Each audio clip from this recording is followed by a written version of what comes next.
बिस्मिल्लाहिर्रहमानिर्रहीम। अस्सलाम वालेकुम। कैसे हैं आप सब लोग। आज मैं आपके लिए ईद उल ज़ुहा स्पेशल में पेशावर नमक मंडी की बेहतरीन रेसिपी लेकर आई हूँ। नमकीन गोश्त। जी हाँ, नमकीन गोश्त सबको ही बहुत पसंद होता है। ज़बरदस्त से नमकीन गोश्त की रेसिपी को हम लोग स्टार्ट कर लेते हैं। नमकीन गोश्त बनाने के लिए सबसे पहले मैंने ऑयल ले लिया है। तकरीबन ये 4 टेबल स्पून के करीब ऑयल है। आप चाहें तो घी का भी इस्तेमाल कर सकते हैं, लेकिन मैं इस्तेमाल कर रही हूँ ऑयल का।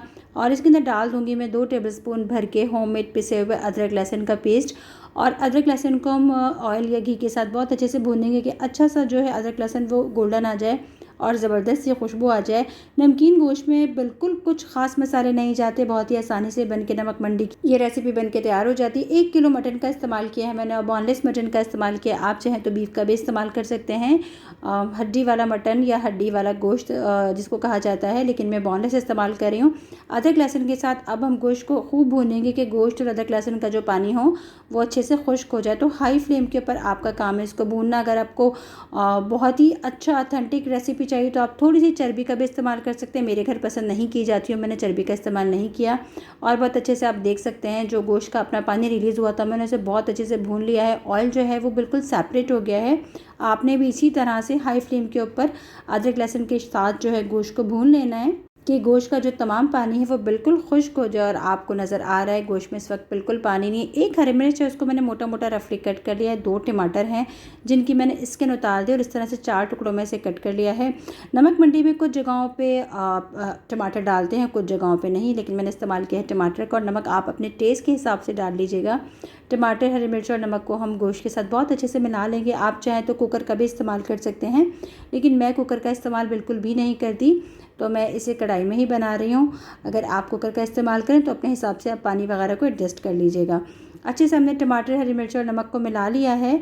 आपने जो टमाटर की स्किन है उसको पील ऑफ कर देना है। अब हम डाल देंगे इसके अंदर पानी। पानी हम इतना डाल देंगे कि मटन जो है बहुत अच्छे से गल जाए, क्योंकि जो गोश्त है वो गला हुआ ही अच्छा लगता है। 50 मिनट के लिए मैं इसको पकने के लिए रख दूँगी हल्की आँच पर, और बीच बीच में चेक भी करते रहेंगे। और देखें जी, तकरीबन 45 से 50 मिनट हो चुके हैं और गोश्त जो है मैंने बीच में चेक किया था बिल्कुल टेंडर हुआ है, बहुत अच्छे से गल चुका है। थोड़ा बहुत पानी इसके अंदर अभी हमको नज़र आ रहा है, तो हम इसको भी हाई फ्लेम के ऊपर भून लेंगे। आप देख सकते हैं ये हल्का हल्का पानी अभी इसके अंदर मौजूद है। गोश्त जो है वो बहुत ही अच्छे से गल चुका है। बस जी जो गोश्त होता है उसका गला हुआ होना बहुत ज़रूरी होता है कुछ रेसिपीज़ के अंदर, बल्कि क्या तमाम रेसिपीज़ में। और जो ये नमकीन गोश्त बनाया जाता है इसमें जो गोश्त है वो बिल्कुल गला हुआ ही अच्छा लगता है। और गोश्त जो है वो बहुत अच्छे से गल गया है। मैंने बोनलेस इस्तेमाल किया है, आप हड्डी वाले गोश्त का भी इस्तेमाल कर सकते हैं। हाई फ्लेम पे हम इसको भून रहे हैं और बिल्कुल भून लेंगे, क्योंकि हमने इस्तेमाल किया है सिर्फ़ और सिर्फ 4 टेबल स्पून ऑयल का। और आप देख सकते हैं अब हम डाल देंगे इसके अंदर हाफ़ टी स्पून काली मिर्च। जी हाँ, काली मिर्च आप लोग लास्ट में डालिएगा। अगर आप इसको स्टार्ट में डाल देंगे तो जो गोश्त है वो अच्छा नहीं बनेगा और उसके लुक जो है वो थोड़ी काली हो जाएगी। तो लास्ट में आपने भूनते हुए सिर्फ काली मिर्च डालनी है। और जो नमकीन गोश्त है वो बिल्कुल रेडी हो गया है, अच्छे से हमने भून लिया है। फ्लेम को मैंने ऑफ़ कर दिया है और इसको हम प्लेट में निकाल लेते हैं। आप इसको पराठे के साथ, रोगनी नान के साथ, गार्लिक नान के साथ, चपाती के साथ बहुत ही बेहतरीन कॉम्बिनेशन होता है। और आप चाहें तो इसको वैसे ही खा सकते हैं, क्योंकि नमकीन गोश्त तो सबको ही बहुत पसंद होता है, क्योंकि बहुत ही कम मसालों से ये बनाया जाता है, स्पाइस लेस होता है ये। तो कैसी लगी आपको ये रेसिपी। और हमेशा की तरह आपसे एक ही रिक्वेस्ट है, अगर आप चैनल पर नए हैं, फर्स्ट टाइम वीडियोज़ को वॉच करें तो प्लीज़ चैनल को लाइक, सब्सक्राइब, शेयर ज़रूर कर दें।